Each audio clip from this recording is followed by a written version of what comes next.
Thank you. Thank you, Corinne, and thanks, everybody. I've got a few opening comments, and then I'd be happy to take your questions.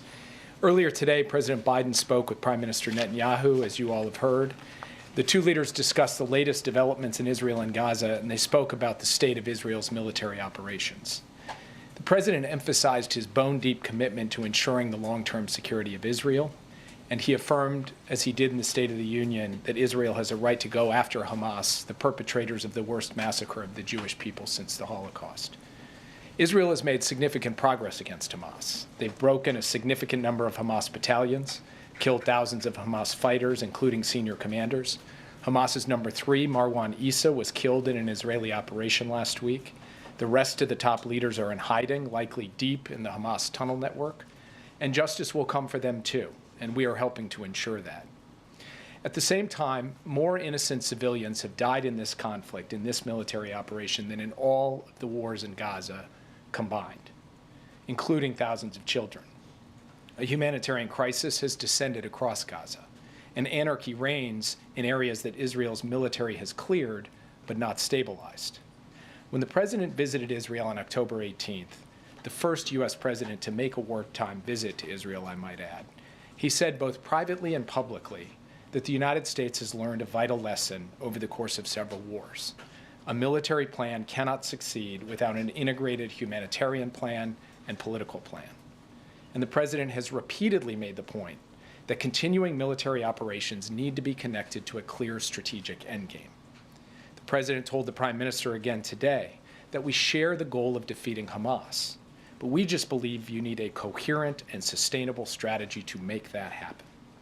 Now, instead of pause to reevaluate where things stand in the campaign and what adjustments are needed to achieve long-term success, instead of a focus on stabilizing the areas of Gaza that Israel has cleared so that Hamas does not regenerate and retake territory that Israel has already cleared, the Israeli government is now talking about launching a major military operation in Rafah. The president and the prime minister spoke at length about Rafah today. The president explained why he is so deeply concerned about the prospect of Israel conducting major military operations in Rafah of the kind it conducted in Gaza City and Khan Yunis. First, more than 1 million people have taken refuge in Rafah. They went from Gaza City to Khan Yunis and then to Rafah. And they have nowhere else to go. Gaza's other major cities have largely been destroyed. And Israel has not presented us or the world with a plan for how or where they would safely move those civilians, let alone feed and house them and ensure access to basic things like sanitation. Second, Rafah is a primary entry point for humanitarian assistance into Gaza from Egypt and from Israel. An invasion would shut that down, or at least put it at grave risk, right at the moment when it is most sorely needed. Third, Rafah is on the border with Egypt, which has voiced its deep alarm over a major military operation there, and has even raised questions about its future relationship with Israel as a result of any impending military operation. Now, the president has rejected, and did again today, the straw man that raising questions about Rafah is the same as raising questions about defeating Hamas. That's just nonsense. Our position is that Hamas should not be allowed a safe haven in Rafah or anywhere else. But a major ground operation there would be a mistake. It would lead to more innocent civilian deaths, worsen the already dire humanitarian crisis, deepen the anarchy in Gaza, and further isolate Israel internationally. More importantly, the key goals Israel wants to achieve in Rafah can be done by other means.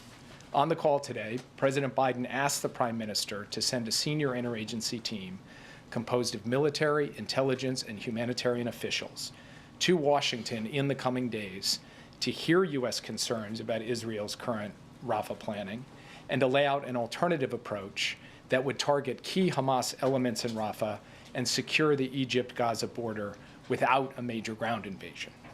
The Prime Minister agreed that he would send a team. Obviously, he has his own point of view on a Rafah operation, but he agreed that he would send a team to Washington to have this discussion and have this engagement. And we look forward to those discussions. The President and the Prime Minister also discussed the ongoing negotiations for an immediate ceasefire for several weeks in return for releasing hostages currently being held by Hamas and other militants in Gaza. We would look to build on that ceasefire into something more enduring and use the space created by a cessation of hostilities to surge humanitarian assistance at a vital moment. So far, this deal has been more elusive than we would have hoped, but we will keep pressing because we regard this as an urgent priority. As I've said before, Hamas could, of course, end this crisis tomorrow if it chose to do so. And as I've said before, far too little of the energy and the pressure to end this conflict has been applied to Hamas. We will keep pointing that out.